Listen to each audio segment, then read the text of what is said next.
Churches around the country are weighing whether to suspend worship services in response to the coronavirus, with their decisions dependent on their size, their proximity to an outbreak, and perhaps even their political leanings. In the most aggressive response, leaders of The Church of Jesus Christ of Latter-day Saints have temporarily suspended all public gatherings of church members worldwide. According to a church statement, members are encouraged to care for one another in lieu of attending worship services.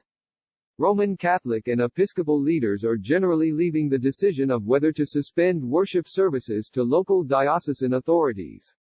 The Catholic Archdiocese of Washington, D.C., and Seattle have both ordered the cancellation of public masses, for example, while other dioceses have not yet done so, opting to mitigate the threat of virus contagion by limiting physical contact or modifying communion practices. All Episcopal churches in Maryland and D.C. have canceled services, at least temporarily. In some cases, church decisions are being dictated by local government decrees.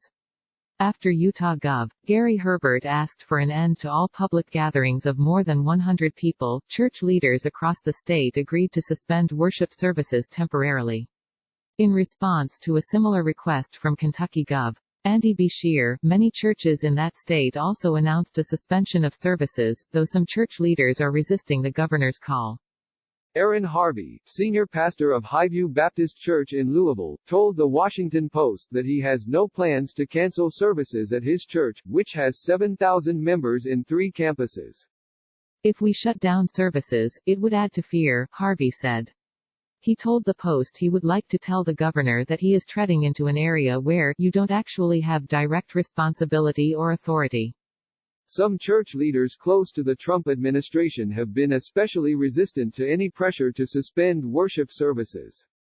Robert Jeffress, the senior pastor at First Baptist in Dallas, Texas, and one of Trump's most outspoken admirers, told his congregation he wanted to avoid pandemic panic. I know some people are saying, the NBA is canceling games, why don't you cancel church services? Jeffress said in an interview with the Dallas TV station KDFW. Respectfully, what we do is more important than what the NBA is doing.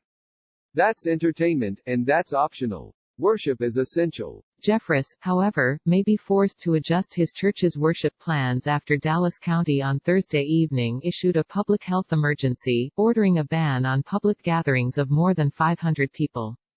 The decree does not affect Prestonwood Baptist Church in Plano, Texas, located in a neighboring county.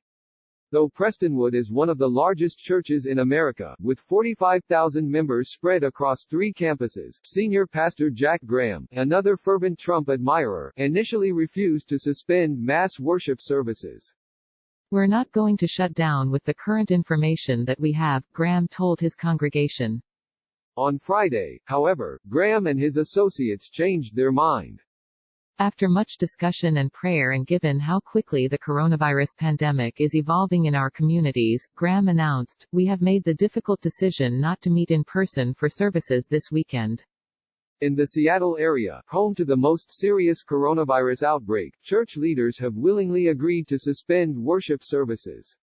Obviously, there's no substitute for meeting in person, but we know that's not wise, says Ryan Falls, pastor at Westminster Chapel in Bellevue, which has closed its doors indefinitely. The church is just a 10-minute drive from Kirkland Life Care Center, the senior living facility where 26 residents have died so far as a result of the coronavirus. Falls is continuing to deliver sermons, but without facing his congregation. He films the sermons in a media room at the church for uploading via the church website. Another church in the Kirkland area, Overlake Christian, has not yet locked its doors, but is considerably scaling back its worship services. We are strongly encouraging people to stay home and worship with us online, says Associate Pastor Phil Chenery, but we tell people that we are here if you want to join us. Though weekly church attendance averages 1,500, only about 100 worshipers showed up last Sunday, Chenery says. The suspension of worship services is likely to affect churches across the country differently, depending on their size and available resources. Megachurches, generally defined as having more than 2,000 members, are best positioned to withstand extended closures, largely because of their extensive online operations. Megachurches have gone into high-tech, rather than high-touch, says Scott Thuma, who studies the megachurch phenomenon at the Hartford Institute for Religion Research. So in many ways they're exceptionally well adapted to meet the challenges of not gathering for a couple of weeks. Almost all megachurches raise revenue through online giving, Thuma says, and are using it to their advantage. If members give online and then agree to do it monthly, Thuma says, you are going to get more money than if you just plead with people face to face. Smaller congregations, in contrast, are likely to depend more on weekly offerings collected in church and are less able to turn to online worship and are therefore more vulnerable to extended suspension of worship services. Another factor affecting how churches will weather the coronavirus storm, Thuma says, is their age profile.